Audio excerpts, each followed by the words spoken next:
Let's bring this lady out. I'm a big fan of Betty White's, have been for a long time. This woman's been winning Emmys for 30 years in television, going back to Life with Elizabeth, on through her game show, Just Men, of course, as Sue Ann Nivens on the Mary Tyler Moore Show, and for her big hit series now, The Golden Girls, where she is the lovely but somewhat wacky Rose. Please welcome Betty White. Betty!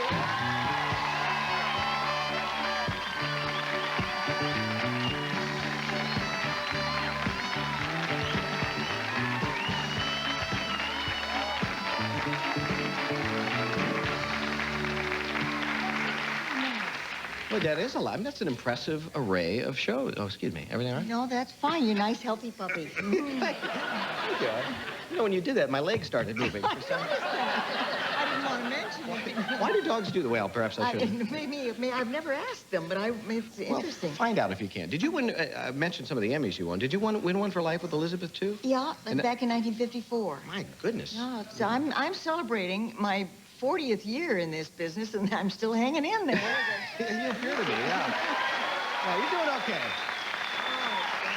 Did I see Bob Hope was on your show this past yes, on the show that aired last Saturday night, and he was just wonderful. That's a good show. He did it as kind of a special favor. And it's so funny. Other people come in, you know, we've had guests, and they'll come in with a whole entourage of people.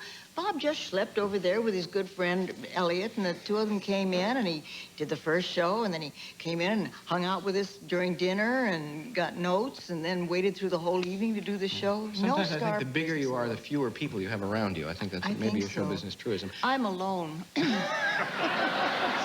Well, I'm sorry to hear that. I'm sorry to hear that. You also did something over the weekend near and dear to my heart, which was the Password show over on NBC. They taped their last show. Super Password. But this show's been canceled like 8 times over the years. They always have me on their last show somehow because, of course, as in memory of Alan Ludden, I'm sure. But yesterday, we taped the last Super Password, and I explained to everybody this is number 5 of the last Literally Password. the fifth cancellation. So Phoenix shall rise again any minute. This is like Friday the 13th, part 9. It just keeps going on. But you know, the funny thing is you still get emotionally involved, and Bert was so, you know, how flip Bert is. Yeah. And he was saying goodbye, and he's got another show, and everything was fine. And he began to try to say goodbye, and he just couldn't, and the tears started. And I thought, well, you know, and he threw it to me, and I thought, well, I'll help my friend out, and I was saying goodbye. Another 6 months, it'll be back on the air. It'll be on your password, or here's your password. Yes, I think, Did you meet Alan on Password? Yes, I met him the 3rd week it was on the air. I was a guest on the show, and was the first time I'd met him. Of course, I'd watched him on GE College Bowl all the time. And we just liked each other very much because he'd watched me. Is that from the show?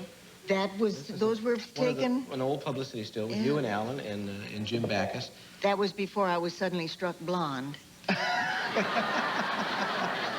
You know, it occurs to me, and while I enjoy doing Password, the words have gotten, I don't want to say easier over the years, but I think they may have been a little more difficult. Some of the words were more difficult. And they've eased the rules off. I mean, I noticed camphor as one of the words here. I mean, don't that's think not easy, no. Today. And also, they let you do opposites now, which you couldn't before. So you can really, if you know, salt, pepper, and I think that takes some of the fun out of it. You won awards for game shows. You did Just Men. I did Just Men, and I think we were opposite each other, weren't we, on that? I mean, in the award category? In the award category. Yes, you beat me 2 years in a row. I remember that, Betty. No, I didn't. I only beat you 1 year, and I mean, I was nominated the 2nd year. Oh, that's right. The show was only on for 13 weeks. I know, and you were nominated for 2 years. Yes, I don't know how we were on the cusp, so to speak. But I know I won that one on gender. Not for talent, for gender, because it was the first woman MC of a game show. Yeah, you're just a trailblazer, aren't you? I think I sure am. Boy, I have a prow on me that can cut an icebreaker. You did a lot of other game shows, too. Any weird ones along the way? Yeah. Oh, Masquerade Party. They had me done up as an old man with whiskers and beard and a big pot like this and a derby and a gray wig, and I walked down the hall at NBC and somebody said, "Hi, Betty, how are you?" We'll take a break and be back with more with Betty White. Stay there.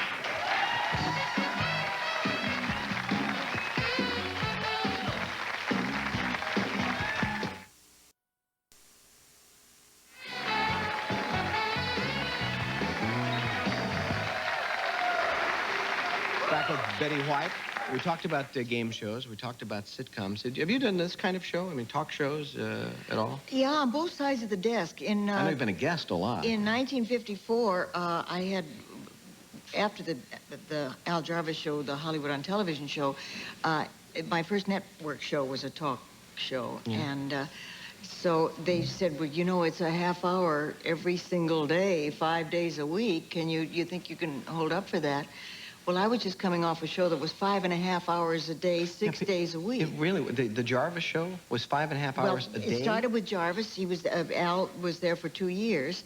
And then he went over to ABC, and Eddie Albert came in for 6 months. What do you do for 5.5 hours a day? You name it, we did it. I mean, we did everything. What was your role in this epic? I started out as Al's girl Friday, and Saturday, and Monday, Tuesday, Wednesday, Thursday. Somebody sent me panties with, you know, the days of the week on them, and I had to keep them social, but nobody ever saw them, I swear. And it was just, it was a wonderful experience. It was like going to television college. Yeah, boy. So then I inherited the show after Eddie Albert left to do a movie. I inherited it just because I was there. So all in all, I was there for 4.5 years. Yeah, that's a lot of television. Yeah, boy, this makes this feel pretty soft now. Well, that's why when they said a half hour a day, I said, I think that sounds good. I can handle it. I can handle it. Everybody knows of your love for animals and your work on their behalf. Was that like since you were a kid? Were you just always an animal person? Forever. My folks before me, my mother and father were just absolute animal nuts. They'd come home and they'd say, he followed us home. Let's ask Betty if we can keep him, you know. Oh, really? I was an only child, and... Did you have bunches of them around the house when you were little? Well, we didn't have so much bunches, you know, on purpose, but it was during the Depression, and my dad would make radios in the evening to earn some extra money. And nobody else had any money either, so they couldn't buy the radios, so they'd trade them for dogs. So we wound up 26 dogs. And the dogs ate. The radios didn't. So I don't think he came really ahead of the game. Didn't think that through, clearly. But then, of course, you fall in love with all of them. Yeah. You did that show, which was called The Pet Set. The Pet Set or something. That was the happiest year I ever spent. Yeah, well, let's relive a little bit. We have just a little clip of some of the Pet Set, because you had some big names on it. Where did you get Pet Set? We stole it from your archives. See, you turn your back for a minute. Yeah. Oh, What years are we talking about? This ran for a couple of seasons. This was 71. Right. 71 was 71, 72 in there. Let's look at Betty and her animals and her special guests. So much fun. Welcome to the Pet Set, starring Betty White and our very special member, Mary Tyler Moore. Show her the bottle. She'll put her trunk up. Okay, now hold it up real high. There we go. There you go. Oh, that's delicious. How about that? That'll take about 30 seconds. These and it'll be Playtex nursers, you can't beat them.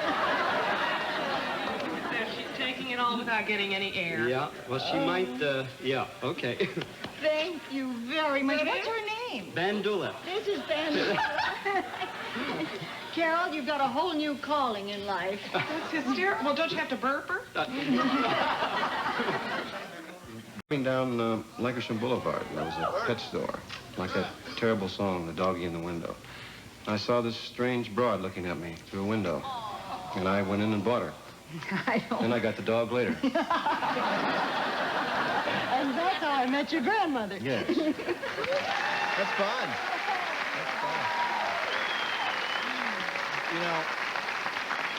You know, we were all delighted you're on the show, but there was someone close to you who was not happy about this appearance because it was griping that you didn't bring her along because Rin Tin Tin was going to be here and wanted to could we? This is a member of Betty's family. Where? Oh. Dinah! Is Dinah yours? Oh, hi. And who's this lady with Dinah? Gail Clark, my secretary, Hi, Gail. who I will Thanks never very much. trust again. Hello. How did you do this? Hello. May I come say hello to Dinah? Well, of Is course. Dinah? Dinah What was is Dinah? Tom Sullivan's guide dog For 9 years, and then her eyes, oh, thank you, Dinah. Let's be neat about this whole thing. Her eyes began to go, and of course, Tom travels by himself all the time. Tom's gonna be on the show soon, so we'll be able to talk about Dinah. But Dinah's in good health otherwise? Oh, Dinah's in wonderful shape. Come on around here. She sees fine. Yeah. She likes to eat, as you can see. Rinnie's gonna be out here later, and we had a message from Rinnie's people that Dinah must not be out here when Rinnie comes. I'm not sure exactly why that is. I'm not sure. It's all right as far as Dinah's concerned. She'd say, hi, Rinnie, long time. But, all right. Her guide dog harness, you know, the square harness, is now in the last hole. It was in hole number 3 when she came to my house, but now it's like, So you're feeding her well, huh? Yeah. Okay, Dinah. Well, good. You relax, right? Will she stay right there? Oh, sure. Right, She'll do anything you want.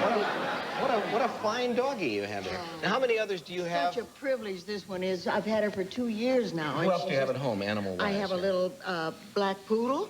Where did Gail go? Where did I put her? Gail's munching on some biscuits backstage. It's fine. I have a little black mini poodle, Timothy. He's 11. And then I have a little tiny Bichon Frise cricket who, I say Bichon Frise. He was a foundling about the size of this glass when I found him. He almost made Bichon. I mean, he came very close, a near miss. That's too bad. He thinks he's a Bichon. Well, that's all right. Well, Dinah's very comfortable here. Oh, Dinah's all a right. good girl. Well, let's very quietly take a commercial break, and we'll be back with Rin Tin Tin.